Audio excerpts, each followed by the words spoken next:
will not be looking forward to all our solutions to these challenges coming from Mr. President, as the case may be. But rather, we must also deepen this our demand as Nigerians for better life to what our states are doing, across the country. What are these local governments going to be doing now that they have autonomy to spend funds allocated to them? Because a lot of time we want to concentrate on Abuja, and we lose sight of the fact that governors also have duty to make life meaningful to citizens across their state.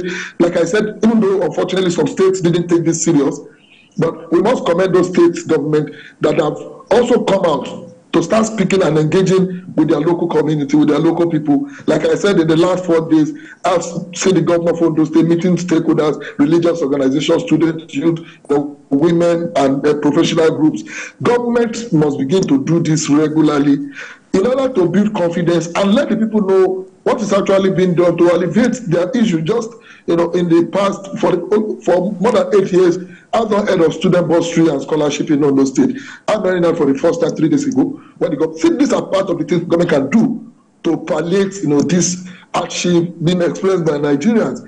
And we must, like I said, not leave this to federal government alone. But I must agree, and I want to state rather that the response of government has been impressive, but more has to be done.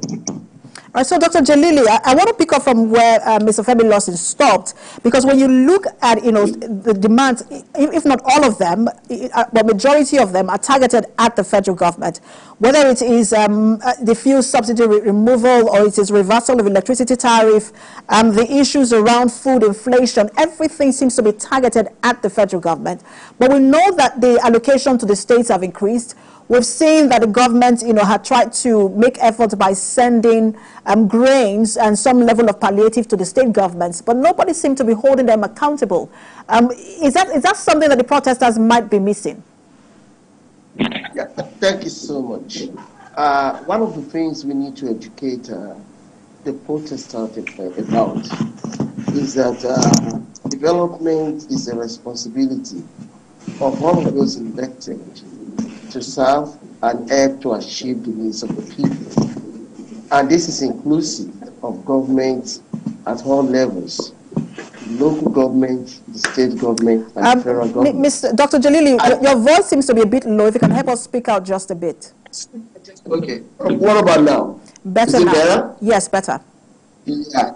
And one of the things we need to highlight to the protesters is that development and addressing development challenges is a responsibility of governments at all levels, at the local level, at the state level, at the federal level.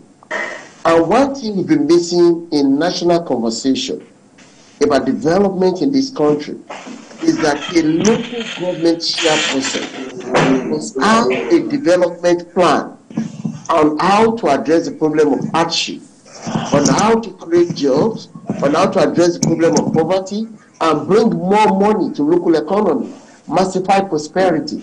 The same thing is expected to be done by a state government, and the same thing is expected to be done at the federal level. Over the years, we've not been paying attention to this, and it is something that the protesters need to add to their list of men. But that said, there are immediate things the government needs to do. When you look at before the protest, the government was using multi-pronged approach to engage the protest. They were holding conversation with a cross-section of stakeholders. At the same time, the government was demonizing the protest. At the same time, the government was telling the protesters, you can go to the street. They threw everything at it. Now, this is the time to change strategy. This is the time to walk to the protest ground and hold conversation with the protesters. This is not the time to sit in our various offices. These are our sons and children on the street. Our mothers and fathers are on the streets.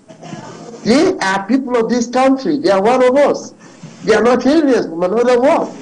And that is why we need to come from those high offices, level of the people, and then engage them in this protest ground. This is one of the things we can do. The other thing we can do is the government needs to make more concessions. For example, a government announcing that they are reducing their benefit by as much as 60